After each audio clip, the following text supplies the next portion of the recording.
모든 좋은 것의 근원이 되시는 하나님 아버지, 지난밤도 평강 가운데 쉼을 누리게 하여 주시고 새날 새 아침을 열어주시니 감사를 드립니다.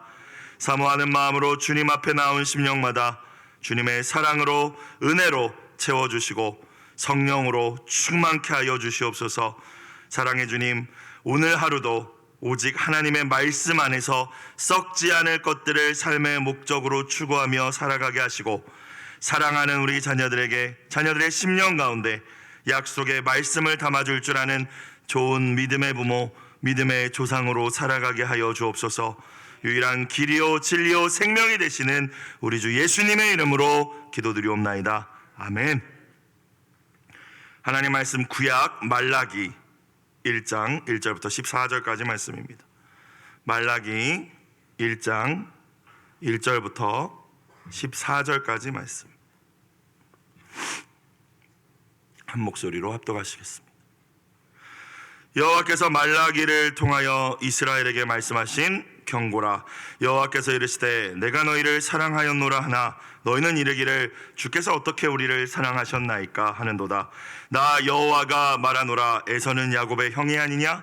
그러나 내가 야곱을 사랑하였고 에서는 미워하였으며 그의 산들을 황폐하게 하였고 그의 산업을 광야의 이리들에게 넘겼느니라.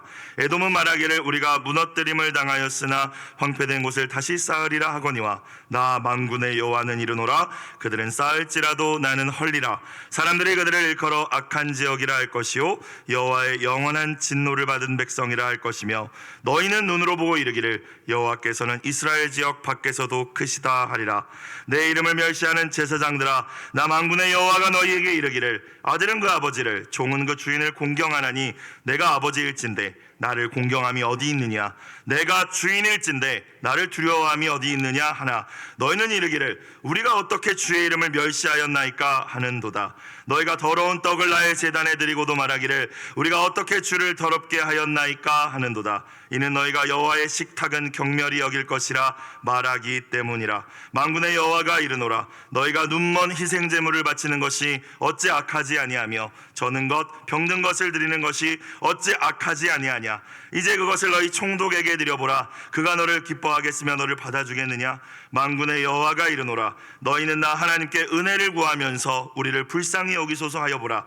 너희가 이같이 행하였으니 내가 너희 중 하나인들 받겠느냐? 만군의 여호와가 이르노라. 너희가 내 제단 위에 헛되이 불사르지 못하게 하기 위하여 너희 중에 성전문을 닫을 자가 있었으면 좋겠도다. 내가 너희를 기뻐하지 아니하며 너희가 손으로 드리는 것을 받지도 아니하리라. 만군의 여호와가 이르노라. 해 뜨는 곳에서부터 해 지는 곳까지 이방 민족 중에서 내 이름이 크게 될 것이라. 각처에서 내 이름을 위하여 분향하며 깨끗한 제물을 드리리니 이는 내 이름이 이방 민족 중에서 크게 될 것임이니라. 그러나 너희는 말하기를 여호와의 식탁은 더러워졌고 그 위에 있는 과일 곧 먹을 것은 경멸히 여길 것이라 하여 내 이름을 더럽히는도다. 만군의 여호와가 이르노라. 너희가 또 말하기를 이 일이 얼마나 번거로운고 하며 코웃음치고 훔친 물건과 저는 것 병든 것을 가져왔느니라. 너희가 이같이 봉헌물을 가져오니 내가 그것을 너희 손에서 받겠느냐? 이는 여호와의 말이니라. 짐승떼 가운데 수컷이 있거늘 그 서원하는 일에 흠 있는 것으로 속여 내게 드리는 자는 저주를 받으리니 나는 큰 임금이요 내 이름은 이방 민족 중에서 두려워하는 것이 됨이니라. 만군의 여호와의 말이니라. 아멘. 이 아침 우리에게 허락하신 귀한 진리 앞에 겸손히 청종하는 모든 분들이 되시기를 주님의 이름으로 부탁드립니다. 오늘 말씀은 구약의 마지막 책 39권째 책 말라기입니다. 말라기라는 말의 뜻은 나의 사자, 즉 하나님의 보내심을 받은 자라는 뜻입니다. 그래서 이 말라기가 이름이다 아니다 라는 또 성경학자들만의 의견이 있습니다. 이름이 아니라 그냥 하나님이 보내신 어떤 사람일 것이다, 아니다 선지자의 이름이다, 이런 의견들이 있습니다. 그래서 이 말라기가 이름이 아니라고 이야기하는 학자들은 에스라나 모르드게일 것이다 라고도 이야기하지만 정확하지는 않습니다. 어찌되었건 하나님의 약속의 말씀대로 이스라엘 백성은 70년 바벨론 포로 생활을 마치고 이제 예루살렘으로 돌아오게 됩니다. 한 번에 다 돌아온 것이 아니라 성경을 보시면 세 차례에 걸쳐서 이 귀환이 이루어지죠. 어느 날 갑자기 하나님의 은혜라고밖에 설명할 수밖에 없는 상황이 벌어집니다. 바벨론이 멸망하고 새로 세워진 바사, 페르시아의 왕이었던 고레스가 나는 하나님을 섬기노라, 난 하나님의 종이다, 유다 백성들은 예루살렘으로 귀환하라, 고레스 칙령을 내리죠. 그리고 총독 스룹바벨과 대제사장 예수아가 이제 유다의 백성들을 이끌고 예루살렘으로, 황폐해진 예루살렘으로 돌아와서 성전을 다시 재건합니다. 그것이 1차 귀환입니다. 약 80년이 지난 뒤에 학사 에스라가 또 유다 백성을 이끌고 예루살렘에 오죠. 그리고 종교개혁을 일으킵니다. 특별히 지도자들이 이방 여인들과 결혼한 지도자들을 회개시키고 이방 여인들을 내쫓죠. 이게 2차 귀환입니다. 다시 13년 뒤에 느헤미야가 총독으로 부임하면서 이제 예루살렘에 무너진 성벽들을 쌓습니다. 그것이 3차 귀환이죠. 말라기 선지자는 이 3차 귀환 이후에 예루살렘을 중심으로 활동했던 선지자로 알려져 있습니다. 그러니까 느헤미야가 총독일 때에 이제 이 말라기 선지자가 이 말씀을 전하고 있는 거예요. 선지자 학계, 선지자 스가랴의 말대로 성전을 다시 쌓았습니다. 그리고 그 성전에 들어가서 하나님께 드리는 제사도 회복되었습니다. 근데 그로부터 이 3차 귀환의 시기가 한 100여 년이 걸렸으니까 이 100여 년이 지나는 동안 이스라엘은 아마 생각했던 것 같습니다. 이제 우리가 완벽한 다윗의 이 메시아의 나라가 다시 세워지지 않을까? 아마 이런 기대를 했던 것 같아요. 그런데 현실은 아무것도 바뀌지 않았습니다. 포로에서 돌아오긴 했지만 여전히 중동의 패권을 잡고 있는 나라는 페르시아, 바사 제국이었고 여전히 유대 민족은 이방 민족의 억압 가운데 있었습니다. 100년을 기다렸는데 하나님에 대한 불신이 백성들 가운데 쌓여지기 시작했고 영적인 안일함과 나태함에 빠지기 시작합니다. 예배를 드리긴 드리는데 대충 드리기 시작하는 것이죠. 그때 말라기 선지자가 이야기합니다. 우리는 하나님의 선택받은 구별된 선민임을 잊지 말아야 한다. 그리고 하나님은 신실하시다. 반드시 약속대로 영광스러운 메시아의 나라가 임하게 될 것이다. 그래서 말라기 4장 마지막 말씀을 보면 여호와의 크고 두려운 날이 임할 것이다 라고 이야기하죠. 하지만 그 전에 선지자 엘리야가 와야 될 것이다 라고 하면서 말라기 4장이 마무리됩니다. 세례 요한 얘기하는 거잖아요. 예수님 오심을 이야기하는 겁니다. 자, 오늘 1장 1절부터 다시 보겠습니다. 여호와께서 말라기를 통하여 주의 사자를 통하여 이스라엘에게 말씀하신 경고라, 이렇게 시작되죠. 여러분, 하나님은 어떤 분이십니까? 하나님은 언제나 하나님의 자녀, 하나님의 백성들에게 말씀하여 주시는 분이심을 믿습니다. 그런데 특별히 오늘 1절을 보니까 하나님께서 보내신 사자, 하나님께서 세우신 어떤 사람을 통하여서 말씀하시는 분이라고 소개하고 있습니다. 하나님을 특별히 경고의 말씀을 주시는 분입니다. 설교자의 입술을 통하여서 때로는 우리의 마음이 불편하고 부담스러운 말씀을 들을 때 여러분은 어떻게 반응하십니까? 오늘 1절을 근거로 우리는 하나님께서 세우신 주의 사자를 통하여 때로는 경고하신다는 것임을 깨달으실 수 있기를 주의 이름으로 축원합니다. 목사님 왜 나를 말씀으로 치시나? 그러면 이거는 아무 발전도 없고 아무 은혜도 없고 이건 다 그냥 망하는 길이죠. 이렇게 말씀을 받아들이는 거는 하나님이 세우신 주의 사자 말라기를 통하여 경고하시는구나. 주님이 주시는 경고의 말씀으로 받아 겸손히 회개하는 것이 언제나 지혜임을 깨닫는 이 아침이 되시길 주님의 이름으로 축복합니다. 자, 경고하신다라는 건 무엇입니까? 진짜 하나님께서 망하기 원하신다면 경고가 뭘 필요하겠습니까? 그냥 망하게 하시면 되지. 경고하신다는 것은 회개하라는 것입니다. 기회를 주시는 것입니다. 내가 여전히 기다리고 있다라는 걸 나타내시는 것입니다. 오늘 말씀에서 말라기를 통하여 하나님께서 이스라엘을 경고하신 크게 두 가지 이유가 등장을 합니다. 무언가 이스라엘이 잘못하고 있었다라는 거예요. 첫 번째는 무엇입니까? 그들이 하나님의 사랑을 의심하고 있었다라는 것입니다. 사랑하는 여러분, 혹시 이 새벽에 나오신 분들 가운데 하나님 나 사랑하는 거 맞아? 하나님 진짜 살아계신 거 맞아? 하나님 우리 가족에 왜 이런 힘든 일만 계속 주시지? 라는 마음으로 나오신 분들이 있다면 주님 앞에 회개하고 주님의 사랑을 다시 회복하는 이 새벽이 되시길 주의 이름으로 축복합니다. 자, 2절 말씀 볼까요? 여호와께서 이르시되 내가 너희를 사랑하였노라 하나. 하나님께서는 이스라엘을 사랑하셨다고 말씀하십니다. 여기서 이 사랑은 우리말은 그냥 사랑이지만 원어로 남녀 간의 뜨거운 정열적인 사랑을 의미하고 특별히 문법적으로는 미완료를 의미한다고 해요. 미완료 뭡니까? 끝나지 않았습니다. 진행되고 있어요. 아직도 이 사랑이 계속 부어지고 있었다는 거예요. 환경과 상황은 계속 바뀌고 내가 기대하는 문제 해결이 이루어지지 않아도 하나님의 사랑은 여전히 예전부터 지금까지 미완료로 계속 여러분 가운데도 진행되고 있다는 사실을 기억하실 수 있길 주의 이름으로 축복합니다. 내가 너희를 사랑하였노라. 하나님의 말씀이 그 증거가 되는 것인데 이스라엘은 뭐라고 했어요? 너희는 이르기를 주께서 어떻게 우리를 사랑하셨나이까. 주님 우리 사랑하시는 거 맞아요? 이렇게 표현했다라는 거예요. 이렇게 반응했다라는 거예요. 오늘 특별히 우리가 주목해야 될 또 부분이 너희는 이르기를. 하나님 이 말씀 굉장히 많이 하십니다. 하나님 어떤 분이십니까? 우리가 생각하고 말하는 걸 다 듣고 계시는 분이라는 겁니다. 우리가 입으로 뱉지 않아도 마음으로 품은 것까지 하나님은 듣고 계신다는 겁니다.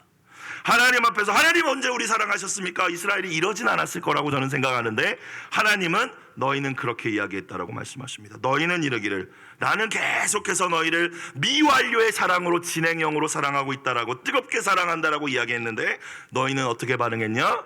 주님이 우리를 뭘 사랑하시는 거 맞아요? 근데 이게 뭐래요? 죄라는 거예요. 왜? 경고니까요.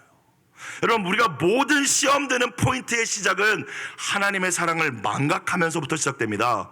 여러분의 신앙의 열심이 어디서부터 떨어졌는지 잘 보십시오. 사람이 힘들게 해서가 아니라 환경이 어려워서가 아니라 하나님이 십자가를 통하여서 보여주신 그 사랑을 놓쳤기 때문입니다. 언제나 시작은 하나님의 사랑을 잃어버리는 거예요. 그리고 우리는 그것이 죄라고 생각하지 않습니다. 하나님의 사랑을 의심하는 것에 대해서 이스라엘은 아마 이렇게 생각했을 거예요.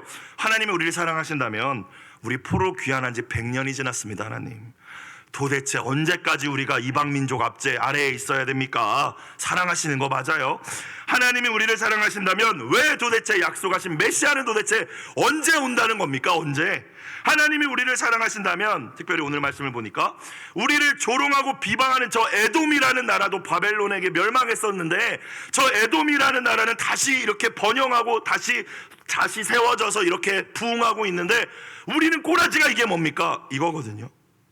하나님 이게 뭡니까? 여러분 저와 여러분 이런 기도 이런 마음 하나님 앞에 가지신 적 없으십니까? 저는 있거든요. 저는 하나님이 정말 우리와 우리 가족을 사랑하신다면 왜 이렇게 문제가 끊이지 않습니까? 왜 도대체 우리를 내버려 두지 않으십니까? 왜 이렇게 고난은 계속되는 겁니까? 라고 저는 그렇게 기도를 드렸던 적이 있는데 여러분은 어떠십니까?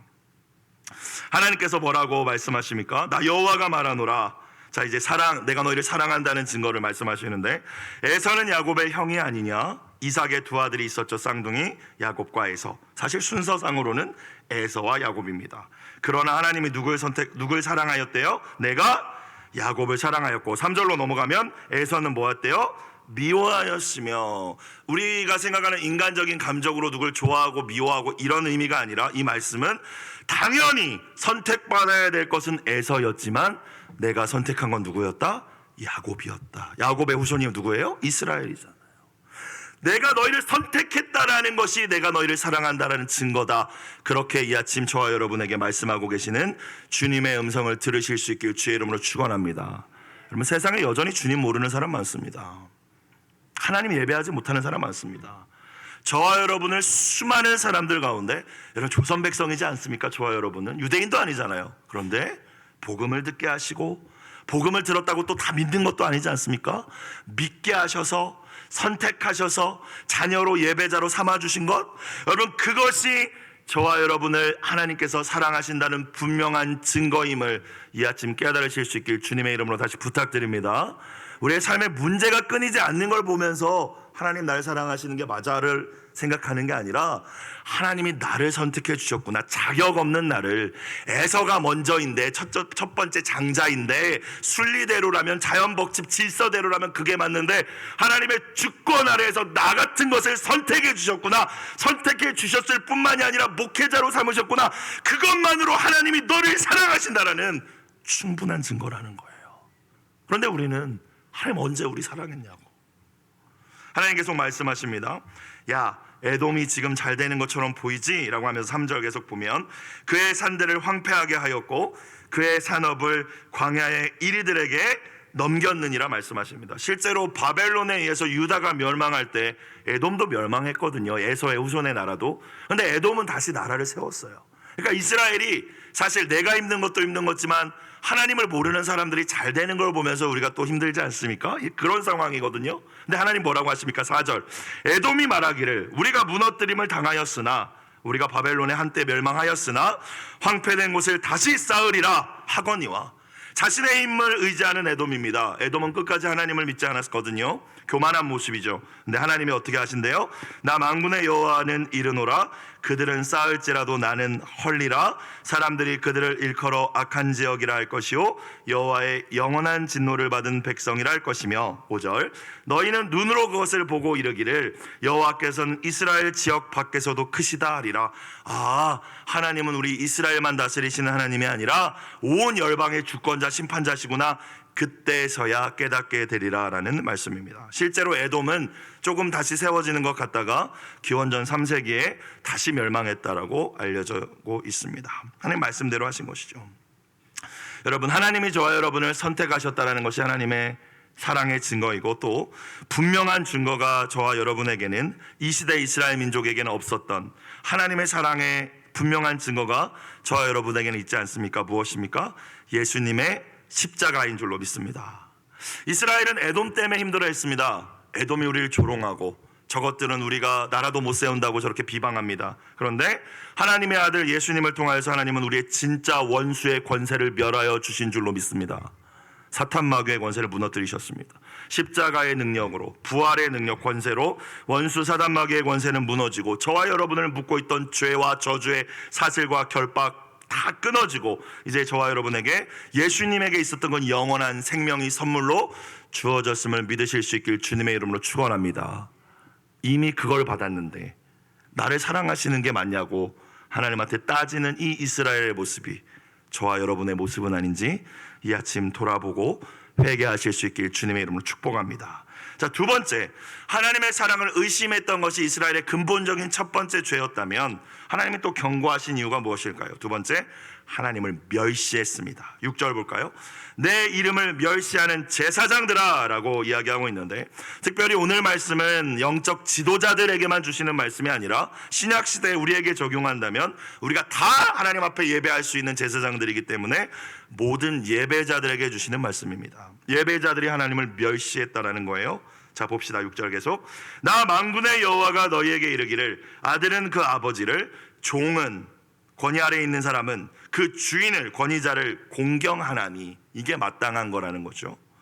내가 아버지일진데 나를 공경함이 어디 있느냐? 내가 주인일진데 나를 두려워함이 어디 있느냐? 자, 여기서 우리는 하나님이 어떤 분이심을 다시 깨달을 수 있습니다. 하나님의 정체성을 우리가 알면 나의 정체성을 알 수 있습니다. 하나님 저와 여러분에게 어떤 분이 되십니까? 아버지가 되심을 기억하실 수 있기를 주님의 이름으로 축복합니다. 원래는 이스라엘 백성의 아버지셨지만 예수님을 통해서 저와 여러분도 아빠, 아버지라고 부를 수 있는 담대함을 주셨죠. 자, 그런데 아버지면 저와 여러분은 자녀죠. 그런데 그냥 떼기장만 부릴 수 있는 자녀가 아니라 또 하나의 정체성이 있는데, 하나님은 또 어떤 분이십니까? 주님은 주인일진대라고 분명히 말씀하고 있습니다. 왕이라는 겁니다. 나는 너의 아빠지만 왕이야. 너는 나의 자녀지만 종이야. 여러분, 헬라어 복음서를 보면은 예수님을 소개할 때 파이스라는 단어를 사용합니다. 새로운 삶을 공부하신 분들은 배우셨을 거예요. 그런데 이 단어가 재밌는 게 전혀 다른 두 개의 뜻을 이 하나의 단어가 가지고 있어요. 예수 그리스도 파이스라고 소개하거든요. 파이스는 하나님의 자녀라는 의미와 함께 하나님의 종이라는 뜻을 가지고 있습니다. 우리의 생각에 아니 자녀란 종은 완전 다른 건데 한 단어가 이 의미를 가지고 있으면 이거 번역을 어떻게 하나. 그래서 우리말 성경을 보면 어디는 자녀라고 번역되어 있고 어디는 종이라고 번역되어 있거든요. 그런데 이스라엘 사람들이 성경을 읽을 때, 또 헬라어로 읽을 때, 원어로 읽으면 이 단어가 두 가지 의미를 가지고 있다는 것을 이해하면서 읽습니다. 여러분, 저와 여러분은 분명히 예수님을 통하여 사랑을 받은 하나님의 자녀이지만 또한 예수님처럼 죽기까지 순종해야 될, 말씀을 따라 살아야 할 하나님의 종임을 잊지 않으실 수 있기를 주님의 이름으로 축원합니다. 한쪽에만 치우치면 한쪽 얘기만 하는 겁니다. 자녀의 정체성이 없어요. 그러면 순종만 강조하죠. 그럼 율법주의에 빠집니다. 반대로 내가 종의 정체성이 없고 자녀만 강조하면 다 하나님 사랑하신대. 그냥 내가 뭔 짓을 해도 사랑하신다고 이야기합니다. 그러면 둘 다 잘못된 것입니다. 저와 여러분, 하나님은 아버지시며 주인이십니다. 마찬가지로 저와 여러분 뭡니까? 자녀이며 그분의 종임을 기억하실 수 있기를 다시 한번 주님의 이름으로 축복합니다. 아버지시면서 아빠이시면서 왕이신 그분 앞에 마땅히 우리가 가져야 될 태도는 경외입니다. 그렇죠? 사랑과 공경의 마음을 가지고 두려워하면서 대하는 것, 쉽게 말하면 하나님을 하나님답게 대해드리는 것입니다. 그런데 6절 말씀을 다시 보시면 너희는 이르기를, 하나님 다 들으셨다는 건데 우리가 어떻게 주의 이름을 멸시하였나이까? 우리가 언제 멸시했어요? 그랬다는 거예요. 여러분도 같은 반응으로 반응하시지 않겠습니까? 여러분, 하나님 멸시하셨습니다 제가 이야기하면, 아유 목사님 저희가 이렇게 새벽 기도도 드리고 있는데 하나님을 언제 멸시했어요? 라고 반응하시지 않겠습니까? 저도 그럴 것 같은데 하나님 말씀하십니다. 어떻게 멸시했는지. 7절, 너희가 더러운 떡, 여기서 떡이라는 건 실제 떡이 아니라 이제 음식물, 제단 위에 드리는 제물을 의미합니다. 너희가 더러운 떡을 나의 제단에 드리고도 말하기를 우리가 어떻게 언제 주를 더럽게 하였나이까 하는도다. 이는 너희가 여호와의 식탁은 경멸히 여길 것이라 말하기 때문이라. 야, 하나님 앞에 드리는 거 하나님 직접 와서 드시지도 않는데 그냥 아무거나 드려, 이렇게 말했다는 거예요. 실제로 말했는지 마음에 품었는지 하나님은 아셨다는 거죠. 8절, 만군의 여호와가 이르노라 너희가 눈먼 희생제물을 바치는 것이 어찌 악하지 아니하며 저는 것 병든 것을 드리는 것이 어찌 악하지 아니하냐? 이제 그것을 너희 총독에게, 그냥 인간 권위자에게 드려보라. 그가 너를 기뻐하겠으며 너를 받아주겠느냐? 인간에게도 드릴 수 없는 선물을 가지고 와서, 제물을 가지고 와서 어차피 하나님 태워버릴 거 이거 아무거나 드리면 되지 않습니까? 라는 태도로 하나님을 경외함 없이, 왕이신 아빠이신 하나님을 공경함 없이 만홀히 여기며 예배했다. 너희가 나를 멸시했다 말씀하십니다. 여러분, 우리가 하나님 앞에 예배 드릴 때 어떤 몸과 마음의 자세를 준비하시고 헌금은 또 어떻게 준비하십니까? 혹 찌꺼기를 드리고 계시지는 않습니까? 급하게, 저도 그럴 때가 있어서 말씀드리는 거예요. 미리 정성껏 준비하지 않고 급하게 지갑에서 꺼내서 그냥 봉투에 넣어서 들어와서 드리고 있지는 않습니까? 하나님은 저와 여러분에게 다 동일하게 말씀하시는 거예요. 멸시했다. 너 부모님한테도 그러지 않진 않냐? 그럼 이렇게 말씀하고 계시는 거예요. 9절, 만군의 여호와가 이르노라 너희는 나 하나님께 은혜를 구하면서 기도는 맨날 하면서 불쌍히 여겨달라고는 하면서 보라 너희가 이같이 행하였으니 내가 너희 중 하나인들 받겠느냐? 너희 그렇게 예배하면서, 너희 나 그렇게 멸시했으면서 힘든 일 생기면 도와달라고 하는 거야? 그러면 이거예요. 하나님을 멸시하면서 마음과 정성을 다해 온전히 예배하지 않았으면서 어려움 만나면 도와달라고, 문제 좀 해결해달라고 하나님 응답하실 수 없죠. 여러분, 하나님 우상이 아니십니다. 우상들한테는 가서 빌기만 하면 들어준다라고 믿고 우상에게 빌지만 하나님은 저와 여러분과 관계를 원하시는 분이시기 때문에 관계가 올바르지 않은데 어떻게 들어주실 수가 있겠어요. 10절, 만군의 여호와가 이르노라 너희가 내 제단 위에 헛되이, 이스라엘이 돌아와서 드린 예배는 다 헛된 예배라는 거예요. 불사르지 못하게 하기 위하여 너희 중에 성전문을 닫을 자가 있었으면 좋겠도다. 그냥 오지 마 이 말이지 않습니까? 예배 드리러 오지 않았으면 좋겠어. 내가 너희를 기뻐하지 아니하며 너희가 손으로 드리는 것을 받지도 아니하리라. 새 번역으로 보니까 좀 더 강하게 번역되어 있어요. 나는 너희들이 싫어, 이렇게 번역되어 있어요. 그렇게 예배 드릴 거면 오지 마. 와서 핸드폰이나 보고 있을 거면 오지 마. 와서 말씀 안 들을 거면 오지 마. 찬양 안 부를 거면 그냥 오지 마. 여러분, 이게 센 말이 아니라 오늘 말라기서를 통하여서 저와 여러분 해주신 말씀이에요. 문 걸어 잠궈 못 오게 해, 이 말씀이거든요. 목사님께서 자주 말씀하시죠. 예배를 드린 후에 우리가 던져야 될 중요한 질문은 내가 이 예배를 통하여 무엇을 얻었느냐가 아니라 오늘 나는 하나님께서 받으실 만한, 기뻐하실 만한 예배를 드렸는가. 그것이 언제나 예배 가운데 저와 여러분이 드려야 할 질문이며 태도임을 기억하실 수 있기를 주님의 이름으로 축복합니다. 11절, 만군의 여호와가 이르노라 해 뜨는 곳에서부터 해 지는 곳까지 온 세상을 의미하죠. 이방 민족 중에서 내 이름이 크게 될 것이라. 야 이스라엘, 너희 아니면 나 예배할 사람 없다고? 아니야, 이제는 모든 열방이 나를 예배하게 될 거다, 이 말이잖아요. 각처에서 내 이름을 위하여 분향하며 너희랑 다르게 깨끗한 제물을 드리니 이는 내 이름이 이방 민족 중에서 크게 될 것임이라. 실제로 예수님을 통해서 성취됐죠. 이제는 온 열방이 복음이 전파되는 곳이 하나님 예배하지 않습니까? 오히려 이스라엘 백성은 하나님을 모르죠. 예수님을 모르죠. 12절, 그러나 너희는 말하기를 여호와의 식탁은 더러워졌고 그 위에 있는 과일, 이것도 재물을 의미합니다. 곧 먹을 것은 경멸이 여길 것이라 하여 내 이름을 더럽히는도다. 여호와의 제단은 더러워져도 괜찮아.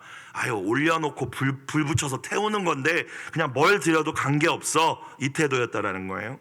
13절, 만군의 여호와가 이르노라. 너희가 또 말하기를 이 일이 얼마나 번거로운고 하며, 아유, 이거 번거롭게 꼭 이렇게 드려야 되는 거 맞아? 이랬다는 거죠. 코웃음 치고 훔친 물건과 저는 것 병든 것을 가져왔느니라. 너희가 이같이 봉헌문을 가져오니 내가 그것을 너희 손에서 받겠느냐? 이는 여호와의 말이니라. 마지막 14절입니다. 짐승떼 가운데 수컷이 있거늘. 좋은 거 있었다라는 거예요. 하나님 앞에 드릴 만한 게 없는 게 아니라 있었다는 거예요. 그런데 그 서원하는 일에 다른 여러 가지 재물이 있지만 특별히 서원제가 뭐예요? 하나님 이번 문제만 좀 해결해 주시면 하나님 앞에 요걸 드릴게요. 이게 서원제거든요. 근데 이제 문제 해결하고 나니까 어떻게 했대요? 흠 있는 것으로 속여 내게 드리는 자는 저주를 받으리니. 하나님 뭐 아시겠어? 그냥 아무거나 드리면 되지 뭐. 수컷이 있는데도, 좋은 게 있는데도, 이건 내가 가지고 하나님 앞에 태워드릴 건 그냥 아무거나 드리고. 하나님 마지막에 이렇게 선포하십니다. 14절 마지막, 나는 큰 임금이요, 나는 왕이라는 거죠. 내 이름은 이방 민족 중에서 두려워하는 것이 됨이니라. 만군의 여호와의 말이니라 라고 마무리되고 있습니다. 만군의 여호와의 말이라는 표현이 오늘 말라기 1장에 8번 나옵니다. 왜 8번 얘기하는 걸까요? 나 누군지 니네 아냐? 이 말이잖아요. 너희가 함부로 대하는 내가 누군지 몰라?